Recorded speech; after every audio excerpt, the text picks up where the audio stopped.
Assalamu alaikum warahmatullahi wabarakatuh. This is Sir Naseem Zulfikar, and today in second year chemistry, I am going to deliver a lecture on distinguished test.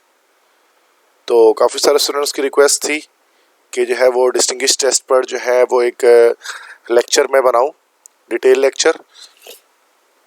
तो ये आज जो है वो lecture सामने है, तो इस लेक्चर के साथ जुड़े रहिएगा तो ताकि आपको ये जो है वो कंप्लीट डिस्टिंग्विश टेस्ट जो है वो समझ में आ सके। तो मेरा नाम है सर नसीम जुल्फ़िकार और मेरे यूट्यूब चैनल आप देख रहे हैं। अगर आपने चैनल मेरा अब तक सब्सक्राइब नहीं किया तो सब्सक्राइब कर दें और बेल आइकन को प्रेस कर दें, ठीक है। तो ये मैं यहाँ पर लेक्चर डिलीवर कर रहा हूँ, इसको आप लेक्चर को नोट डाउन भी कर सकते हैं अपने कॉपी में साथ साथ। और अगर इस लेक्चर का आपको PDF चाहिए तो ये मेरा व्हाट्सएप नंबर है 0300-215-2272। इस नंबर पर जो है वो आप मुझसे जो है वो इस लेक्चर के PDF भी ले सकते हैं, ठीक है। इसके अलावा अगर किसी और लेक्चर के PDF रिक्वायर्ड है तो वो भी मैं आपको भेज दूंगा। तो ये डिस्टिंग्विश टेस्ट जो है वो असल में हमारे पास जो है वो ऑर्गेनिक केमिस्ट्री के अंदर होता है। ऑर्गेनिक केमिस्ट्री के अंदर जो हमारा पोर्शन होता है सेकेंड ईयर केमिस्ट्री का, उसमें जो सेक्शन बी होता है, सेक्शन बी के अंदर ये क्वेश्चन आता है डिस्टिंग्विश टेस्ट का कि दो डिफरेंट कंपाउंड्स होते हैं और एक केमिकल रिएक्शन देकर उन्हें बताना पड़ता है, डिस्टिंग्विश करना पड़ता है, उनमें फ़र्क करना पड़ता है। लाइक आपको जो है वो दो टेस्ट ट्यूब्स जो है वो प्रोवाइड कर दिए जाएंगे। जैसे कि आपको दो टेस्ट ट्यूब जो है वो प्रोवाइड किए गए और दोनों टेस्ट ट्यूब के अंदर डिफरेंट केमिकल्स को डाला गया। अब इसमें क्या है कि हम किस तरह से चेक करेंगे कि किस टेस्ट ट्यूब में कौन सा कंपाउंड है, इसके लिए हमें डिस्टिंग्विश टेस्ट करना पड़ेगा, ठीक है। वो काफ़ी सारे कंपाउंड्स के बीच में होता है, जितने भी इंपॉर्टेंट है जो पेपर में आ चुके हैं वो सारे मैं आपको करा देता हूँ, ठीक है, 10 ईयर्स के अकॉर्डिंग। तो सबसे पहले यहाँ पर हमारे पास है अच्छा सवाल इस तरह से आता है क्वेश्चन ये कि give a chemical test to distinguish between ethane and ethene. तो ये एक फर्स्ट यहाँ पर ये कंपाउंड हमारे पास आ रहा है कि इथेन और इथीन के बीच जो है वो फ़र्क करें, डिस्टिंग्विश टेस्ट करें, कोई ऐसा रिएक्शन करें जो इथेन और इथीन में से कोई एक कर पाता हो और दूसरा ना करता हो, ठीक है। ऐसी इक्वेशन इसके अंदर अवेलेबिलिटी पड़ती है। यहाँ पर इथेन जो हमारे पास होता है, आपको पता है कि एक अल्केन है, उसका फॉर्मूला होता है C2H6। उसमें दो कार्बन सिंगल बॉन्डेड होते हैं, एक सिग्मा बॉन्ड होता है दोनों के बीच में। और जो हमारा इथीन होता है तो वो एक अल्कीन है, इसमें एक सिग्मा और एक पाई बॉन्ड मतलब दो कार्बन के बीच में डबल कोवेलेंट बॉन्डिंग मौजूद होती है। तो ये दोनों ही हमारे पास जो है वो गैसेस हैं, कलरलेस गैसेस हैं। किस तरह से इसको हम डिस्टिंग्विश करेंगे तो ये देखना है। अच्छा, ये एक ही क्वेश्चन मल्टीपल नेम से आ सकता है कि इथीन के नाम मतलब इथेन एंड इथीन के नाम के बजाय इस तरह से भी आ सकता है between saturated hydrocarbon and unsaturated hydrocarbon. क्योंकि आपको पता है कि जो अल्कीन होता है वो हमारा सैचुरेटेड है और जो अल्कीन जो हमारा होता है दिस इज अनसैचुरेटेड हाइड्रोकार्बन। इस तरह से distinguish test between alkane and alkene के नाम से आ सकता है या distinguish test between paraffin and olefin. क्योंकि आपको पता है जो अल्केन्स हैं इन्हीं अल्केन्स को हम लोग कहते हैं they are known as paraffins और जो अल्कीन्स हैं इन्हीं अल्कीन्स को कहा जाता है ओलेफिन्स। तो इस नाम से भी आ सकता है distinguish test between paraffin and olefin. यह फार्मूला लिखा होगा C2H6 एंड C2H4। तो C2H6 तो हमारा क्या हो गया, दिस इज ये इथेन हो गया और C2H4 हमारा हो गया इथीन। तो ये मैंने बताया क्वेश्चन में किस तरह से आ सकता है। इथेन और इथीन की एक सैचुरेटेड है और एक अनसैचुरेटेड कंपाउंड है। तो जो इथेन है वो हमारा सैचुरेटेड है और जो इथीन है हमारा वो अनसैचुरेटेड है because of the presence of pi bond. अब इसमें हम किस तरह से डिस्टिंग्विश टेस्ट करेंगे, आंसर में आपको क्या लिखना पड़ेगा। तो दो टेस्ट में यहाँ पर मैं इसमें बता देता हूँ। कोई एक टेस्ट अगर आपको कहा जाए तो आपकी मर्जी, जो आपको इजी लगे वो टेस्ट आप इसमें दे दें। फर्स्ट है रिएक्शन विद ब्रोमीन वाटर, कि ब्रोमीन वाटर से रिएक्शन करेंगे।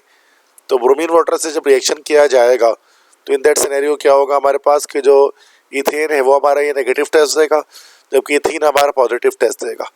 क्योंकि जब ब्रोमीन वाटर से जब हम टेस्ट करते हैं तो इसी को कहा जाता है अनसैचुरेशन टेस्ट। और अनसैचुरेशन टेस्ट साइड सी बात है, जो अनसैचुरेट कंपाउंड होते हैं वो पॉजिटिव देते हैं। चूँकि इथीन हमारा अनसैचुरेटेड है तो ये पॉजिटिव टेस्ट देगा और जो इथेन है हमारा वो चूँकि सैचुरेटेड है तो ये नेगेटिव टेस्ट देगा। तो रिएक्शन करते हैं ब्रोमीन वाटर से। अब ब्रोमीन वाटर हमारे पास क्या है बच्चों, तो लाइक ब्रोमीन वाटर हमारे पास Br2 प्लस वाटर ये होता है और ब्रोमीन का वाटर से रिएक्शन होता है तो HCl सॉरी ये हमारे पास बनेगा HCl नहीं होगा, चूँकि यहाँ पर हमारे पास चूँकि ब्रोमीन है तो HBr बनेगा प्लस HOBr, दैट इज के हाइड्रोब्रोमिक एसिड और हाइड्रोब्रोमस एसिड। ठीक है, तो सबसे पहले तो जब भी हम इसे कहा जाए कि ब्रोमीन वाटर से रिएक्शन कराना है तो इन दो चीज़ों से हम रिएक्शन कराएंगे, HBr और HOBr। सबसे पहले इथेन का रिएक्शन करेंगे HBr और HOBr से, तो ये जाहिर सी बात है कि हमारे पास कंपाउंड सैचुरेटेड है, तो यहाँ पर कोई रिएक्शन होगा ही नहीं। ठीक है, और जो ब्रोमीन वाटर होता है उसका कलर हमारे पास होता है ये ब्राउन कलर का होता है ये। अब कोई रिएक्शन चूँकि नहीं होगा तो ये नो डिकलराइजेशन। नो डिकलराइजेशन मतलब कि जो ब्राउन कलर है वो डज नॉट डिस्चार्ज, वो डिस्चार्ज नहीं होगा चूँकि कोई रिएक्शन नहीं होगा इसके अंदर। लेकिन ये इथीन के लिए क्या करेंगे तो वहाँ पर देखेंगे डिकलराइजेशन हो जाएगी, चूँकि इथीन HBr और HOBr से रिएक्शन कर सकता है। एक हमारे पास ये बनाएगा दैट इज ब्रोमो इथेनॉल और एक बनाएगा इथाइल ब्रोमाइड। तो HBr से भी कर सकता है, HOBr से भी कर सकता है। अब ये दोनों कंपाउंड जो हमारे पास होते हैं, ये दोनों कंपाउंड जो हमारे पास बने हैं बच्चों, ये दोनों कलरलेस कंपाउंड है। तो जो ब्रोमीन वाटर का इसका जो ब्राउन कलर था, जिसका ब्राउन कलर था वो डीकलराइज हो जाएगा। तो एक डीकलराइजेशन जो है वो ऑब्जर्व होगी कब, जब इथीन का रिएक्शन हम करेंगे ब्रोमीन वाटर के साथ। तो इससे ये हमारे पास एक फ़र्क वाज़ेह हमारे पास सामने आ जाएगा कि अगर दो टेस्ट ट्यूब आप लेते हैं, इस दो टेस्ट ट्यूब के अंदर एक में आप डाल लेते हैं कोई इथेन C2H6 और एक में डाल लेते हैं C2H4।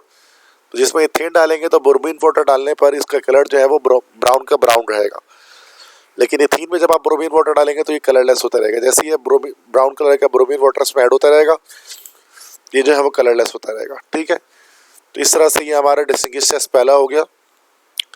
इस तरह से इथेन और इथीन के बीच में दूसरा डिस्टिंग्विश टेस्ट भी हम कर सकते हैं, रिएक्शन विद KMnO4। इस KMnO4 को हमारे पास कहा जाता है बायर्स रिएजेंट। और KMnO4 जो हमारे पास होता है उसका कलर आप सब जानते हैं कि पर्पल कलर का ये होता है। तो ये KMnO4 भी हमारा अनसैचुरेशन टेस्ट ही है। तो इथेन नेगेटिव टेस्ट देगा, मतलब रिएक्शन नहीं करेगा, जो इथीन जो है वो उसका पॉजिटिव टेस्ट दे देगा। अब जैसे KMnO4 से जब इथेन का रिएक्शन करेंगे तो नो डिकलराइजेशन, जो पर्पल कलर है वो डिस्चार्ज नहीं होगा, उस सोल्यूशन में मिक्स होता रहेगा, मतलब रिएक्शन नहीं हो रहा है। लेकिन इथीन का रिएक्शन जब हम कराएंगे किसके साथ भाई, लाइक KMnO4 के साथ, तो यहाँ पर इसके अंदर ऑक्सीडेशन हो जाएगी और ऑक्सीडेशन होकर इथीन के हमारे पास एक कंपाउंड बनेगा। इस कंपाउंड का नाम अगर आप जानते हैं, this is ethylene glycol. In common IUPAC में कहते हैं 1,2 ईथन डायोल। तो ये जो कंपाउंड हमारे पास होता है बेटा, तो ये कंपाउंड हमारे पास होता है कलरलेस। तो जो KMnO4 होता है उसके जो कलर है वो डिस्चार्ज हो जाता है, बिकॉज इथेलाइन ग्लाइकोल की फॉर्मेशन हो जाती है। तो KMnO4 जब इथेन में डाला जाएगा तो नो डिकलराइजेशन इज ऑब्जर्व्ड। ये इथीन में जब डाला जाएगा तो चूंकि रिएक्शन हो जाएगा, ऑक्सीडेशन हो जाएगी और एक कलरलेस कंपाउंड प्रोड्यूस होगा, तो डिकलराइजेशन जो है वो ऑब्जर्व होगी KMnO4 की, कि उसका KMnO4 का पर्पल कलर डिस्चार्ज हो जाएगा। लेकिन इसका जो KMnO4 का पर्पल कलर है, जब इथेन के साथ रिएक्शन कराएंगे तो ये जो हमारा कहलाता है पोटेशियम परमैंगनेट, ये हमारा जो है वो डिस्चार्ज नहीं होगा। ठीक है, नेक्स्ट इसके बाद सेकंड हमारे पास आ जाता है that is ethene and ethyne. अब देखो इथीन और इथाइन दोनों के दोनों हमारे पास जो है वो अनसैचुरेटेड है। तो इसका मतलब ये हो गया कि यहाँ पर ब्रोमीन वाटर टेस्ट या KMnO4 टेस्ट देना बेकार है, क्योंकि दोनों ही उसका पॉजिटिव टेस्ट दे देंगे, तो हमें एक अलग टेस्ट देखना पड़ेगा। तो इथीन और इथाइन के बीच करते हैं। इथीन हमारा आपको पता है दैट इज C2H4 होता है, दिस इज इथीन, जिसको कॉमनली हम लोग क्या कह सकते हैं, इसी को हम लोग कह सकते हैं इथाइलिन। इसी तरह से इथाइन जो हमारा होता है C2H2 होता है, एक सिग्मा 2 पाई बॉन्ड और 2 कार्बन के बीच में ट्रिपल कोवेलेंट बॉन्ड होती है। और इसी इथाइन को हम लोग एक और नाम दे सकते हैं दैट इज एसिटाइलिन। तो ये डिफरेंट नेम से आ सकता है, ऐसा भी आ सकता है कि give a chemical test to distinguish between ethylene and acetylene. तो बात तो वही कर रहे हैं इसमें। ठीक है, अब इसके अंदर क्या चीज़ होगी हमारे पास, तो दो रिएक्शन इसके अंदर हम कर सकते हैं। देखो इथीन और इथाइन के बारे में आप जानते हैं कि इथाइन का एसिडिक नेचर होता है, इथाइन एसिडिक होता है, जबकि इथीन नॉन एसिडिक होता है। तो इथाइन हमारा एसिडिक क्यों होगा कि it can loss H+ ion, ये H+ आयन लॉस कर सकता है, इस वजह से ये एसिड है, जबकि इथीन नहीं कर सकता, इस वजह से नॉन एसिडिक है। जैसे इथीन का रिएक्शन जब AgNO3 से कराएंगे सिल्वर नाइट्रेट से, इसी को हम लोग कहते हैं लूनर कास्टिक। तो जब लूनर कास्टिक से इसका रिएक्शन कराया जाएगा तो जाहिर सी बात है इसमें जो एसिडिक हाइड्रोजन है नहीं, चूँकि एसिडिक हाइड्रोजन सिर्फ इथाइन में होता है तो इनमें से कोई भी हाइड्रोजन निकलेगा नहीं, कोई रिएक्शन नहीं होगा और कि कोई प्रेसिपिटेट नहीं बनेगा, नो प्रेसिपिटेट्स आर फॉर्म्ड। मतलब जू का तू जो रिएक्टेंट वो रहेगा सिल्वर नाइट्रेट डालने पर भी। लेकिन ये इथाइन के लिए जब आप डालेंगे ना, रिएक्शन करेंगे, तो इथाइन में ये दो हाइड्रोजन जो हमारे पास होते हैं ये हमारे एसिडिक होते हैं, तो H+, ये दोनों बाहर निकल जाएंगे नाइट्रिक एसिड के साथ और सिल्वर जाकर क्या होगा, इनके साथ जो है वो ज्वाइन हो जाएगा। तो ये हमारे पास जो कंपाउंड बन जाएगा, दिस इज कॉल्ड सिल्वर एसिटाइलिड। इस कंपाउंड को सिल्वर एसिटाइलिड कहते हैं और ये वाइट सॉलिड होता है, वाइट कलर के प्रेसिपिटेट्स की सूरत में होता है। तो आप देख सकते हैं कि जो इथीन है उसने तो नहीं बनाया वाइट पीपीटी, लेकिन इथाइन ने बना लिया। चूंकि इथाइन एसिडिक नेचर का होता है तो अपना H+ लॉस कर सकता है और इस तरह से सिल्वर एसिटाइलिड या वाइट सॉलिड बनता है। सेकंड इसको रिएक्शन को हम इस तरह से भी कर सकते हैं CuCl के जरिए। CuCl कॉपर +1 चार्ज है तो ये हमारे पास कहलाएगा, this is called cuprous chloride. Cuprous chloride के थ्रू भी ये काम किया जा सकता है। जैसे इथीन का रिएक्शन जब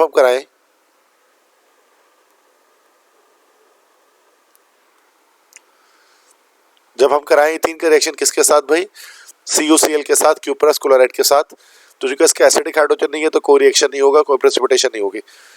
लेकिन जब हम इथाइन के रिएक्शन कराएंगे दोबारा से H+ निकल जाएगा और कॉपर इन दोनों हाइड्रोजन के साथ आकर अटैच हो जाएगा और हाइड्रोजन Cl के साथ निकल कर HCl बना लेगा।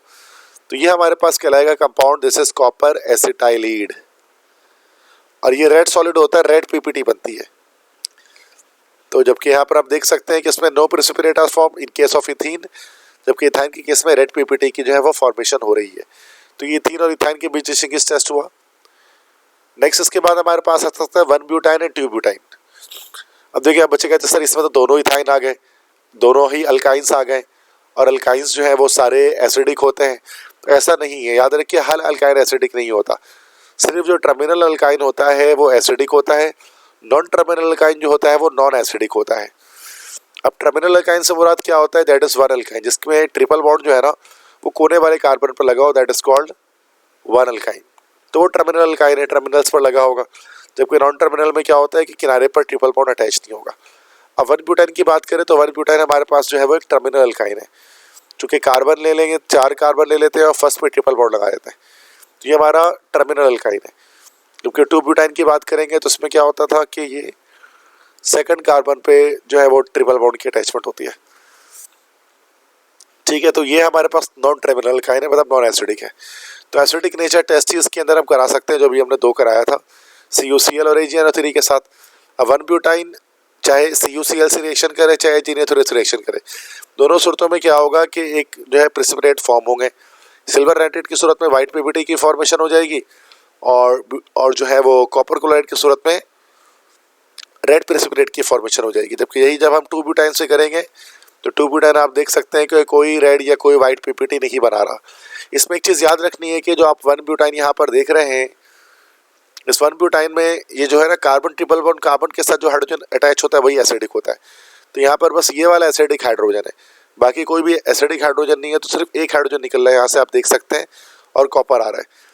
इस तरह से सेकंड एग्जाम्पल में भी देख लें कि एक ही हाइड्रोजन जो है वो निकल रहा है जो ट्रिपल बॉन्ड से अटैच है। जबकि यहाँ पर आप देख लें नॉन ट्रिपल अल्काइन में कार्बन ट्रिपल बॉन्ड कार्बन से कोई हाइड्रोजन डायरेक्टली अटैच नहीं है, इस वजह से इसके अंदर it contains no acidic hydrogen. अब जो कोई एसिडिक हाइड्रोजन नहीं है तो एसिडिक टेस्ट जितना भी है ये आपका CuCl के साथ या सिल्वर नाइट्रेट के साथ ये नेगेटिव टेस्ट देगा, ना रेड पीपीटी बनेगी ना वाइट पीपीटी बनेगी। ठीक है, तो ये हमारे पास 1-ब्यूटाइन एंड 2-ब्यूटाइन का डिस्टिंग्विश टेस्ट तो मैंने यहाँ पर आपको दे दिया। This is the first test, this is the second test. ठीक है, नेक्स्ट हमारे पास जो है वो एक क्वेश्चन है, that is ethane and benzene. तो इथेन और बेंजीन के बीच डिस्टिंग्विश टेस्ट करना है। तो इथेन आपको पता है दैट इज अल्केन है, फॉर्मूला इसका होता है C2H6, और बेंजीन के साथ करना है, बेंजीन होता है C6H6, एक एरोमेटिक हाइड्रोकार्बन है। तो यहाँ पर असल में अल्केन एक एलिफेटिक हाइड्रोकार्बन है, जबकि बेंजीन हमारे पास एक एरोमेटिक हाइड्रोकार्बन है।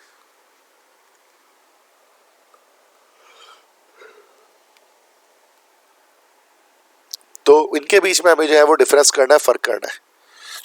तो इस नाम से पेपर में आ सकता है कि एलिफेटिक और एरोमेटिक हाइड्रोकार्बन के बीच में फर्क बता दीजिए, या C2H6 और C6H6 के बीच बता दीजिए।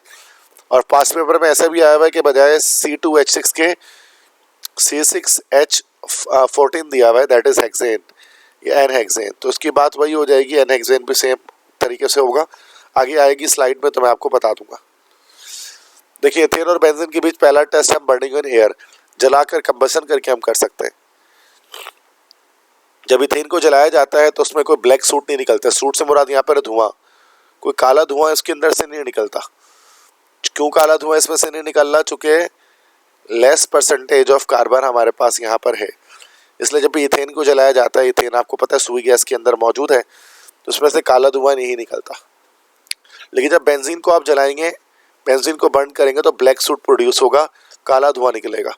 क्यों निकलेगा अभी अगर आपसे पूछा जाए तो this will be high percentage of carbon. Carbon की हाई परसेंटेज होती है जो कि C6H6 है ना भाई बेंजीन में। तो आप देख सकते हैं 1:1 के रेशो से कार्बन और हाइड्रोजन कनेक्टेड है कि जितना कार्बन है उतना ही हाइड्रोजन है। इस वजह से ये ब्लैक सूट के साथ जलता है। एलिफेटिक हाइड्रोकार्बन नहीं जलता है ब्लैक सूट से, और एरोमेटिक हाइड्रोकार्बन जितने भी होते हैं वो काले धुएं के साथ जलते हैं। तो अगर आप कोई भी काला धुआं जलता हुआ देखो, कि काला धुआं निकलता हुआ देखो, तो आप समझो कि कोई ऑर्गेनिक कंपाउंड ही जो है वो जलाया जा रहा है, उसकी बर्निंग की जा रही है। एक और हो सकता है इथेन और बेंजीन में डिस्टिंग्विश टेस्ट, वो क्या है भाई? Reaction with bromine. ब्रोमीन के साथ आप रिएक्शन कर देते हैं। अब इथेन आपको पता है कि ब्रोमीन से FeBr3 की प्रेजेंस में नहीं करेगा। FeBr3 एक लेविस एसिड है, ये ब्रोमीन से रिएक्शन कर तो सकता है लेकिन सनलाइट की प्रेजेंस में। लेकिन लेविस एसिड के प्रेजेंस में कोई रिएक्शन नहीं होगा, और ये जो ब्राउन कलर है वो डिकलराइज नहीं होगा, डिकलराइजेशन अगर नहीं होगी रिएक्शन नहीं हो पाएगा। लेकिन ये बेंजीन में अगर आप Br2 लें, FeBr3 लें तो रिएक्शन हो जाएगा और कंपाउंड हमारे पास बन जाएगा ब्रोमोबेंजीन। ये हमारे पास बना by means of electrophilic substitution reaction. तो कि यहाँ पर एक हाइड्रोजन हमारा निकला यहाँ से, और हाइड्रोजन की जगह पर ब्रोमीन आकर अटैच हो गया, और जो हाइड्रोजन निकला था वो दूसरे Br के साथ निकल गया। तो यहाँ पर आप देख सकते हैं कि यहाँ पर हमारा हाइड्रोजन जो है वो रिमूव हुआ, उसकी जगह पर ब्रोमीन आ गया। तो ये जो ब्राउन कलर है ब्रोमीन का वो डिकलराइज हो जाएगा, क्योंकि ब्रोमोबेंजीन में हमारा कलरलेस है। तो हम ये कह सकते हैं कि कलर चेंज कोई दिखने में यहाँ पर नहीं आएगा जब हम बेंजीन के साथ रिएक्शन कराएंगे ब्रोमीन का। तो जबकि जब हम इथेन से करेंगे तो ये चेंज दिखने में आएगा, चूँकि वो जो है वो रिएक्शन हुआ ही नहीं होगा। ठीक है, नेक्स्ट इसके बाद एन हेक्सेन एंड बेंजीन। तो ये मैं स्लाइड बनाना भूल गया इसकी, तो मैं यहीं पर आपके सामने कर देता हूँ।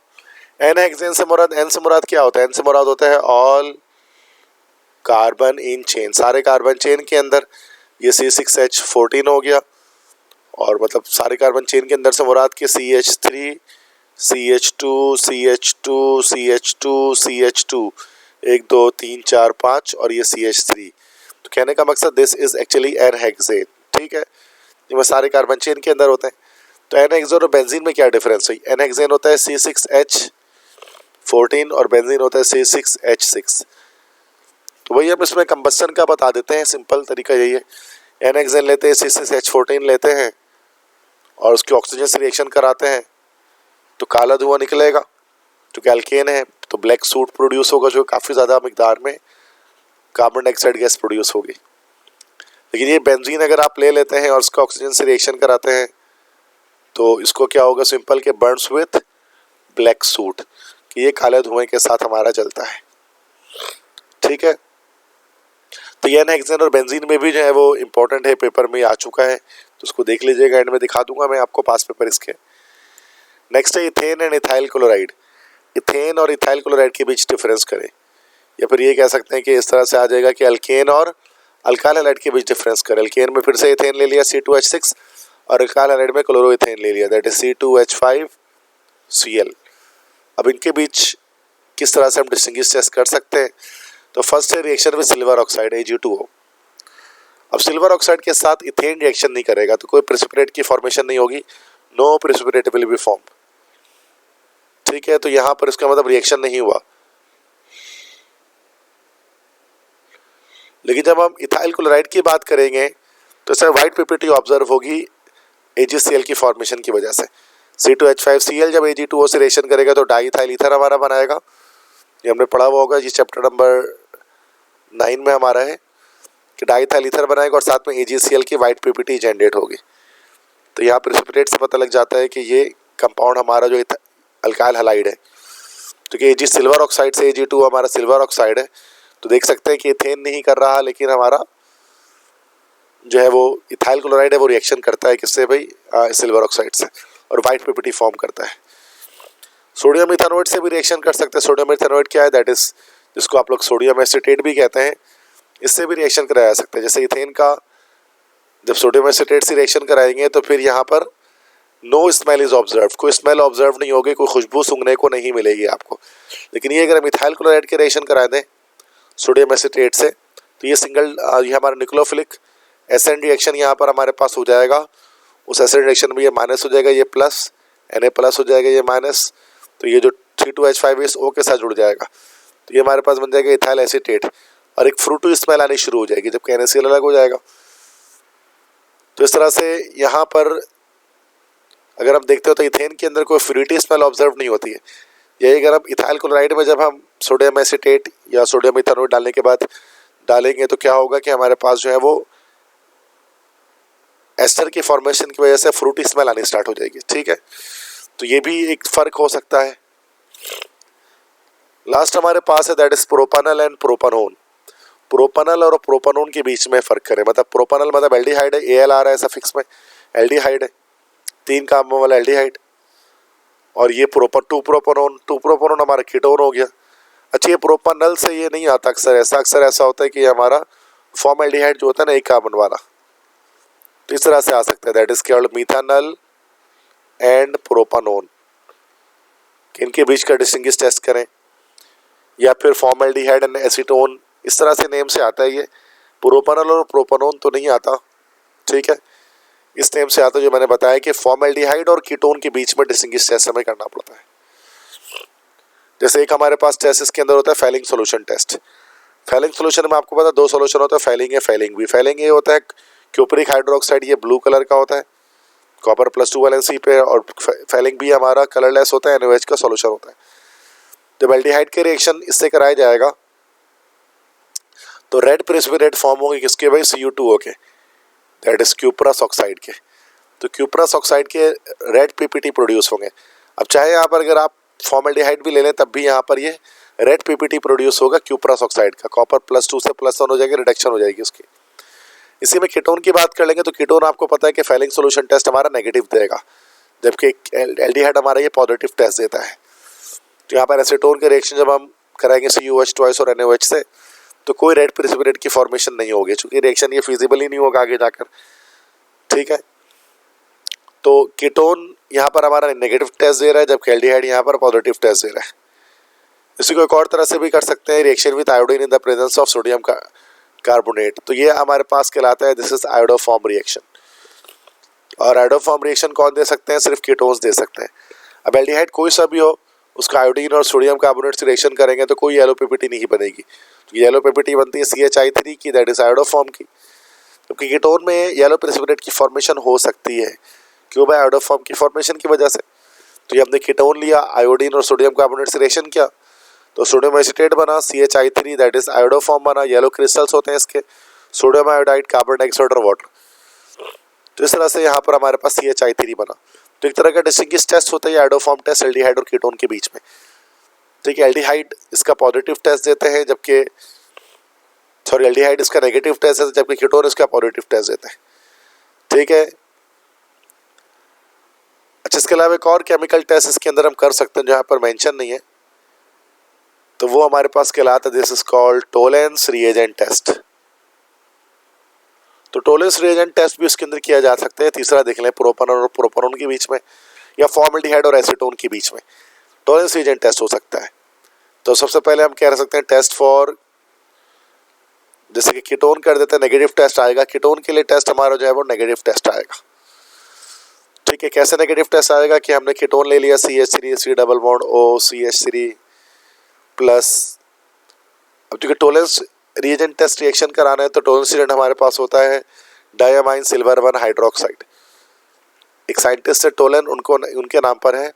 उसका पूरा नाम अगर हम देखेंगे तो this is diamine silver 1 hydroxide. 1 जो ब्रैकेट में आया है इसका ऑक्सीडेशन नंबर है सिल्वर मेटल का। अब यहाँ पर जब इन दोनों को रिएक्शन हम करेंगे तो नो रिएक्शन अकर्स, कोई रिएक्शन नहीं होगा, कोई स्मेल इसमें प्रोड्यूस नहीं होगी, कोई रिएक्शन नहीं होगा, या फिर no silver mirror is form, कोई सिल्वर मिरर नहीं बनेगा। इसी के बरक्स अगर मैं क्या कर दूं, अगर मैं टेस्ट कर दूं टेस्ट फॉर कीटोन्स, अगर मैं कीटोन्स का टेस्ट करूं, सॉरी कीटोन तो हो गया, अगर मैं एल्डिहाइड का टेस्ट करूं तो ये हमारा पॉजिटिव टेस्ट देगा।